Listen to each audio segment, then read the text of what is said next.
Hello students, स्वागत करता हूं मेरे यूट्यूब चैनल पे। आप सभी का आशा करते हैं आप सभी लोग मस्त होंगे, स्वस्थ होंगे और आपकी पढ़ाई अच्छी चल रही होगी। तो आज हम लोग क्वेश्चन नंबर 36 लेकर आए हैं, जो कि 100 क्वेश्चन पीवाई की सीरीज का क्वेश्चन है। ठीक है, तो आज हम लोग देखिए क्वेश्चन कौन सा है। ये देखिए क्वेश्चन नंबर 4 नंबर में आपसे पूछा जा सकता है। ठीक है, सीबीएसई में पूछा जा सकता है, बहुत ही अच्छा क्वेश्चन है, इसको देखिएगा। ठीक है, find the distance between the point इतना, मतलब -1, -5, -10 and the point of intersection of the line this plane. ये देखिए sorry, this line and the plane. कह रहा है कि एक प्लेन है, बात को समझिएगा, एक प्लेन है, कह रहा है कोई एक प्लेन है। ठीक है, जिसका जो इक्वेशन दिया हुआ है, क्या इक्वेशन है, x - y + z = 5 दिया हुआ है। ये प्लेन का इक्वेशन, ध्यान दीजिएगा, ये क्या है, प्लेन का इक्वेशन है। अब कह रहा है कि एक लाइन है जो कि इसको क्रॉस कर रही है, इसको क्या कर रही है, क्रॉस कर रही है। मान लेते हैं कोई लाइन है, जो लाइन कौन सी है, वो लाइन है, इस लाइन का इक्वेशन दिया हुआ है x - 2/3 = y + 1/4 = z - 2/12। ये इक्वेशन दिया हुआ है, इसी से क्रॉस कर रही है। तो अब कह रहा है कोई एक पॉइंट, उस पॉइंट का नाम मान लेते हैं हम लोग P मान लेते हैं। ठीक है, उस पॉइंट का नाम दिया -1, -5 और -10। ये पॉइंट कहीं भी हो सकता है, हमको पता नहीं है। ठीक है, इसको नीचे भी ले सकते हैं, ऊपर कहीं भी ले सकते हैं। ये हमारे पास 3 पॉइंट। ठीक है, कह रहा है उस जहाँ पे वो इंटरसेक्ट कर रहा है, कह रहा है जहाँ पे वो इंटरसेक्ट कर रहा है, ये वाली लाइन और ये प्लेन के साथ जहाँ पे इंटरसेक्शन पॉइंट है, कहाँ दे रहा है, पॉइंट ऑफ इंटरसेक्शन। तो इसको हम लोग नाम दे देते हैं, क्या नाम देते हैं, point of intersection. Point of intersection, जिसका नाम दे देते हैं Q।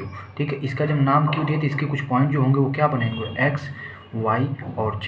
अब एक बात ध्यान दीजिए, अगर ये x, y, z की वैल्यू अगर हमको पता चल जाए तो हम लोग इसके साथ इसकी डिस्टेंस निकाल लेंगे, जिसका नाम हम क्या देख रहे हैं, PQ दिए हैं। तो हम लोग को फाइंड क्या करना है, to find the distance between P and Q, जिसको हम लोग PQ को क्या करना है, फाइंड करना है। इतनी चीज़ आपको क्लियर हुई। एक बार मैं फिर से समझा रहा हूँ कि एक प्लेन है और एक लाइन, उसका इंटरसेक्शन पॉइंट जहाँ पर होगा और उस एक पॉइंट दिया हुआ, उस पॉइंट से उस इंटरसेक्शन और पॉइंट ऑफ इंटरसेक्शन के बीच की दूरी हमको निकालना है। तो आइए इसको निकालने का तरीका क्या मैं आपको बताता हूँ। जैसे मान लीजिए x - 2/3 =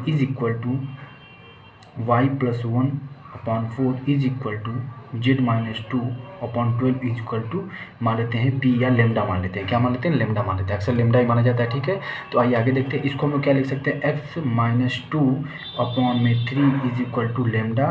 तो x - 2 = 3 लेमडा, तो x = 3 लेमडा + 2 हमारे पास ये आ गया पहला x की वैल्यू। ठीक, उसके बाद यहाँ से हम लोग क्या निकालेंगे, y + 1/4 = lambda, y + 1 = 4 lambda, y = 4 lambda - 1। ये हमारे पास दूसरा इक्वेशन आ गया, बात समझ में आ रही होगी। ठीक है, और तीसरा इक्वेशन यहाँ से निकाल लेते हैं, z - 2/12 = लेमडा। तो z - 2 = 12 लेमडा और z = 12 लेमडा + 2। ये हमारे पास तीसरा इक्वेशन आ गया। ठीक है, 3 इक्वेशन हमने ला दिया। ठीक है, अब हमारे पास एक पॉइंट है, देखिए अब कैसे हम लोग लेमडा अगर निकाल लेते हैं तो काम हमारा से हो जाएगा। हमारे पास एक लेमडा है। ठीक है, अब कैसे निकालेंगे, हमारे पास प्लेन का जो इक्वेशन उसी को हम लोग पुट कर देते हैं। ठीक है, हमारे पास प्लेन का इक्वेशन क्या था, x इक्वेशन ऑफ प्लेन, या लिख सकते हैं पुटिंग द वैल्यू ऑफ, लिख दीजिए, यहाँ पे लिख रहा हूँ मैं, putting the value of x, y and z in equation of plane x - y + z = 5। समझ में आ रहा है ये चीज़, मैंने क्या लिखी। अब यहाँ पे x की वैल्यू रखते हैं, क्या होगा x की वैल्यू, देखिए 3 लेमडा + 2, ब्रैकेट लगा लेंगे क्योंकि प्लस और माइनस में गड़बड़ी हो सकती है, तो एग्जाम में आप इस बात का बहुत ध्यान देंगे। -4 लेमडा - 1 + 12 लेमडा + z। ठीक है, = 5। तो अब इसको सॉल्व करते हैं।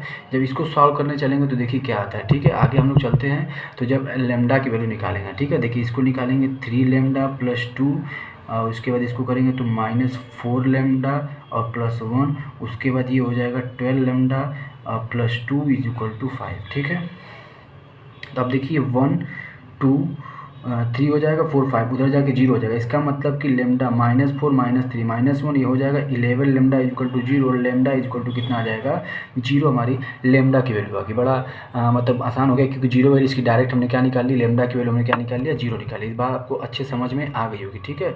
जब लेमडा की वैल्यू हमारे पास 0 आ गई तो अब हम लोग क्या करेंगे, अब हमारे पास देखो एक्स की वैल्यू निकाल सकते हैं। एक्स की value to a point of intersection the